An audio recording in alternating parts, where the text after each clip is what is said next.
Okay, hi guys. This is the fifth episode of the Young Ravens show, and this is your host Sunam Piri, and this is Karan Beer, our co-host for tonight, and we have our new guest today. So, would you like to introduce yourself and tell a little bit about yourself? I'm Tenzin Doji. I'm from eastern part of Bhutan, Tashiangsi. My mother tongue is Shasho, or you can also call it, what is that? Chechangachang, Kurte Balal. But I work as a teacher. It's my 7th year in the profession. I was in a government school until 2015. Then I resigned and now I work at ELC High School. And pretty much that. So with your word, it seems like you have very good timeline in your education life. So how does it feel for you to be a teacher, or how does it affect you presently? I think, my decision to be a teacher was not by choice, definitely. It was by chance. I never thought of becoming a teacher. Yeah. Compelled would be the right word? Right. I think that would be compelled, but also like not really compelled to the extent whereby I really didn't want to abide by that decision. Of course, it was a parental decision coming up from up down. So, but then I always took it with humility and respect because I always went by my parental decisions.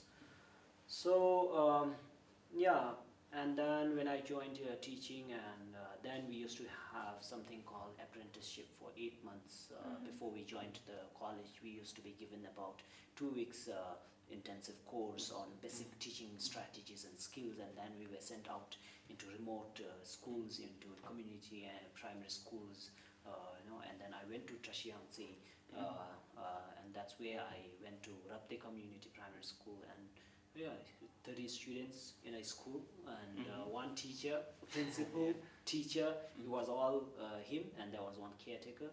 So I was there. I was mostly, I had principal, and I was the teacher, and we had one caretaker. So 3 of us, the staff, for 30 students, and that was a school. So we used to teach almost everything: culture, dance, songs, games, physical activities, sports, everything. We used to do it together. Can I interrupt? Yeah. So it seems that you being a teacher, you haven't been just that typical textual syllabus-based teacher. It seems like you are this whole-rounded personality who has actually been touching all aspects of students' life, like culture, and then taking care of them as a parent, and then teaching them as a master. So in all that spheres, do you think that you have changed yourself, even though you started out as maybe a gentle, compelled profession, but after you actually went into teaching, so did that change you as a person? Yeah, I think definitely. I think I always looked at this teaching profession to be one job where I thought whatever is there in the textbook should be delivered and then explained so that the students can do well in the test. But more and more as I went doing that, I became more and more unsatisfied, unhappy, and I never felt any kind of achievement in that. And I think that's when I realized that there needs to be some change in terms of really being the teacher of a kind that suits the need of the hour and that suits the need of today's generation. And so I always like to relate whatever I teach in the class with what's outside the world. And also character development is good. It's content and the character. You have to give them the content, but it's also emphasis is certainly equally on the character development. So it's the wholesome education that actually gives both teacher and student better satisfaction, and gives you makes you feel achieved. Makes you feel that you have achieved something. So that's what I. So this question has been ringing in my mind for a long time. So I actually wanted to ask that to a particular teacher. So So you are a teacher and you actually belong to the group of so-called young people, and you are a change maker because you are a teacher in changing lives. But how satisfied are you with the syllabus of education or the curriculum that we have in Bhutan? What is your opinion on it?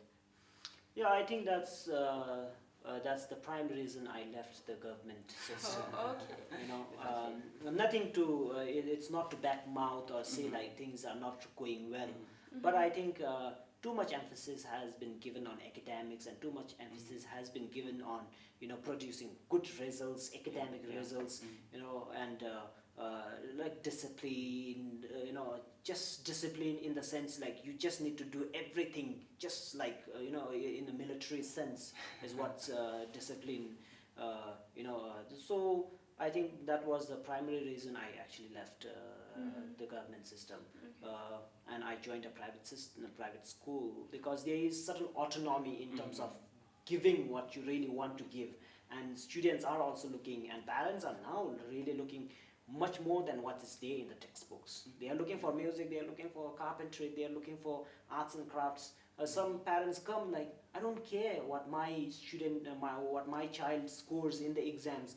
I care whether he becomes a good human being or not. That's why I'm bringing him to this school. So it's the times changing, needs are changing. Academics alone wouldn't put student in a good state anymore. And teaching strategy, and you know, like also the syllabus and the content we need to change. So that's why I always say like it's content and the character. It's not either or. It's both. It's content and the character both. And content nowadays, who doesn't have content? It's like, it's just like you need to turn on your data and like go on whatever, you know, it's right there on a little piece of you know, an electronic device. It's right there. It's the character that you develop along with this content. You don't let your ego come out with your development of content. You suppress that. Bring in humility, bring in resilience, bring in rigor, bring in, you know, like those things you need to develop over the period of time. And that is when a teacher has to change. A teacher can no more now feel confident enough to go into a class just because he knows his, you know, he knows his subject, or he knows his matter really well. You need to be able to connect with the child. You need to be able to care. That's why today at ELC High School, our vision is educating for universal happiness. It's no more enough to educate. Like there should be a care element. You need to be able to care for their life.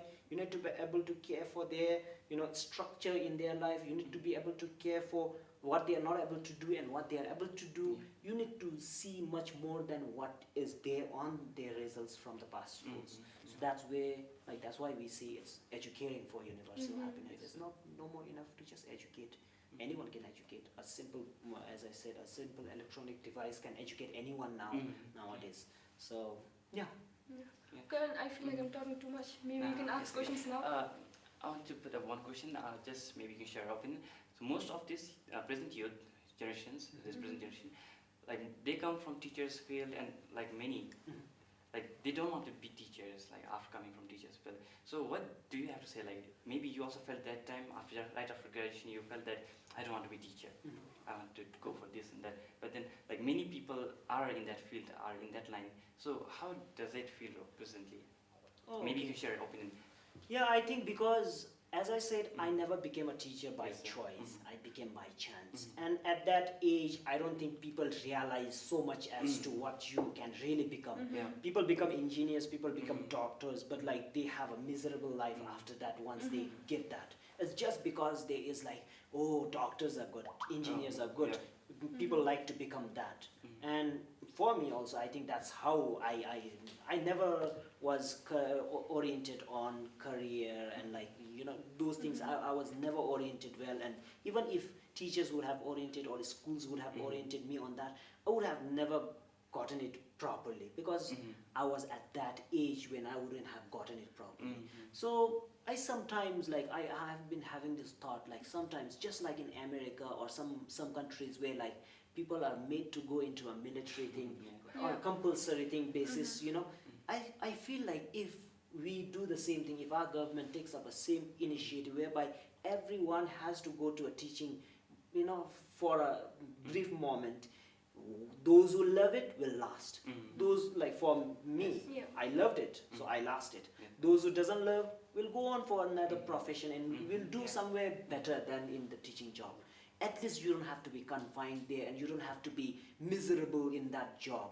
So only happy people will be there. Happy people, happy teachers change the lives. So it's like teachers have to be happy with their profession. So I feel like sometimes that could do a magic. I don't think like even if the government says like the first top 20 needs to go to a teaching job, those things I think we cannot really make that. And even if we do that, it's not going to work. People are going to be miserable, and people are not going to produce. If you're miserable, your progress is going to be miserable, and children are going to be miserable with you in the classroom. You're not going to enjoy. If you don't enjoy being in a classroom, if you don't enjoy being with the children, you're not going to do any good. So I think like that should Yes. be left to somebody. But like a certain period whereby everyone has to go through that phase. So people like me, people like my principal, Madam Diki Chodin, who who was a top notch graduate at that time, 77 graduates during her period, and like she was selected. She was third in the RCC. She was selected, yet that 1 year of teaching at Tamagasel before she actually did the RCSE, 1 year of voluntary service that the government made her do that, she didn't like her job in the economic affairs, like that department. She went back, and today she is like over 30 years in the education system. She started her own school now. So like it's like over 11 years now having started Early Learning Center, and she's making a lot of difference. So people like us who love it will last. Yes. People like who don't love it won't last. So it's just like people have to be given a chance, but like not confined. So I think Yeah. that's Can that's going to make. I know that we are running out Yeah. of time. So okay. But So Karan, can I interfere? please. Yeah, but I would also like to pass on a personal opinion on this, even though I'm not sure whether I can do that as a host. Yeah. But I feel like what's so wrong with our education system is that it's very easy for anyone to become a teacher. And that shouldn't be in any case, because a teacher is the bedrock of every foundation we have. And it's like a person who does not know what difference between has and have can become a teacher. It's like basically you don't know who Gandhi is, but you can still teach history. And everybody, a bunch of idiots, can be just called teachers. Yeah. And the same people resign. And like you said, those people who love their profession and who are happy, people like you, they last in the long run. Okay. Yeah. So do you have any final words to say to our youths and audience? Before that, maybe you could mention, I heard something about you going to Mongolia. That's Oh, something yeah. interesting. I have been fortunate, so even my post on the Facebook says I'm humbled, I'm honored, and I'm hopeful. That's great. I've never expected to be selected, but somehow this came through, and I got this letter of acceptance and invitation to attend this Lead Alliance Summit in Mongolia in January 2018. So it's going to be a few months later from here. Yeah, basically I think I got through this on two grounds. My assessment, it has never been revealed to me why I was selected. By my understanding is like I was assessed on two grounds. First, Camp RUF, Camp Rural Urban Friendship, that I conduct every year, and secondly, Design for Change, which is a global initiative, and I'm the Design for Change country coordinator for Bhutan. It is actually like initiated from ELC. So I think those two grounds, because these are to do with children, and these are to do with their children empowerment and caring for youth. So those are the kind of works that I am being involved in, and I have always liked to be involved with. So I think that's why I got selected, and I'm really honored. I'm humbled and hopeful that I can bring in some better changes in the near future. Thank you. So okay, that's best. So any final words you have for our audience or youths? Yeah, I Any think short statements? try out. Yeah, just try out teaching. go get attached with any kind of educational institute. You can't. It doesn't necessarily has to be a I think school as such, but it can be anything. But educational institute, a training institute, or anything to do with education and to do with youth. Try it out. You might love it. If you love it, I think there is no better profession than teaching. But of course, it's not made for everyone. And not everyone would love it. Not everyone would last in there. Definitely, we have different choices and we have different expectations and desires. But if you love it, you are going to make a lot of difference in lots and lots of children. So yeah, try out teaching. Yeah, that was really great, very inspirational talk with you. So I wish you very best of luck for your upcoming Lead Alliance. Yeah, And also I hope your plane does not crash. Yeah, and also we hopefully. hope, yeah, we hope, I'm just kidding. yeah, we hope